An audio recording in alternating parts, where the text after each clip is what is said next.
আদালত প্রাঙ্গণে নির্বাচন কমিশন নিয়ে ব্রিফিং করছে আইনজীবীরা।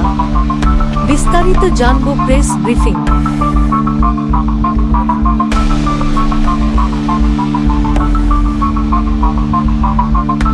এইভাবে থাকে যে তারা কোনো পক্ষ অবলম্বন করলে অপরপক্ষে এগ্রিভ হবে, এই জন্য তারা নিউট্রাল আম্পায়ার হিসেবে দায়িত্ব পালন করে।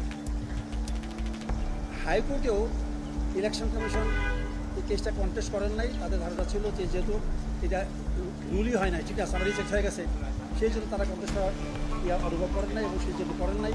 আর ইলেকশন কমিশন বলতে চাচ্ছে যে আমাদের কাছে এগুলি খুবই আর্জিটার যে সাপ হয় নাই, এটি তারা বছর গতকাল কারণ। অ্যাপিলেট ডিভিশন এই সমস্ত বিষয়ে একটা অবজারভেশনে এই জায়গায় আসছেন যে ইলেকশন কমিশন বলছে যে আমরা ইতিমধ্যে গেজেট করার পূর্বে একটা ফাইল আইন মন্ত্রণালয়ে পাঠিয়েছিলাম। এই ফাইলটা এখন সেখানে আসে নাই।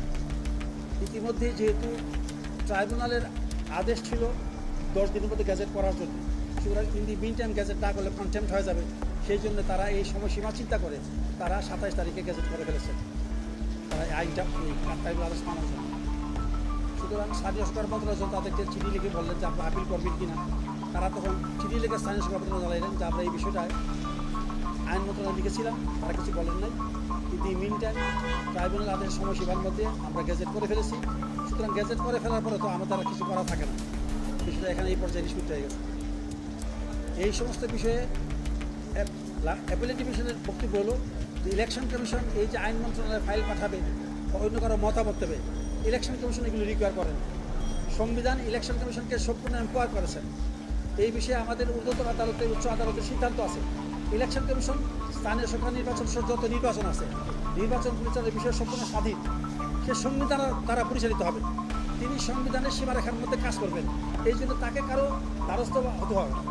এই ভিউটাকে প্রাধান্য অ্যাপিলেট ডিভিশন এই ভিউটাকে সামনে এনেছেন এবং তারা বলছেন যে ইলেকশন কমিশনের সাংবিধানিক দায়িত্ব পালনের ক্ষেত্রে অন্যের মুখাপেক্ষি হওয়ার প্রয়োজন ছিল না, প্রয়োজন নাই।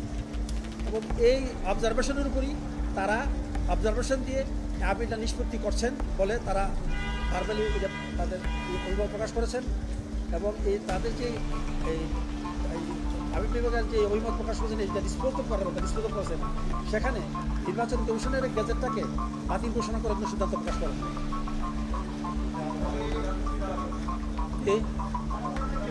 এতে এই দেখা যাচ্ছে এই যে গ্যাজেটটা যেটি নির্বাচন কমিশন প্রকাশ করেছেন, এই জিনিসটা আপাতত দেখা যাচ্ছে এই গ্যাজেটটা বহাল রয়ে গেছে। ইলেকশন কমিশন যে গ্যাজেট করেছেন এটা ইলিগাল করেছেন, এই মনে কোনো সিদ্ধান্ত আপিল বিভাগ থেকে প্রকাশ্যে আসেন নাই। এখন পরিপূর্ণ জাজমেন্ট পাওয়ারটাও দেখা যাবে যে আর বাকি কী কী অবজারভেশন দিয়ে জানি সত্যি করেছে।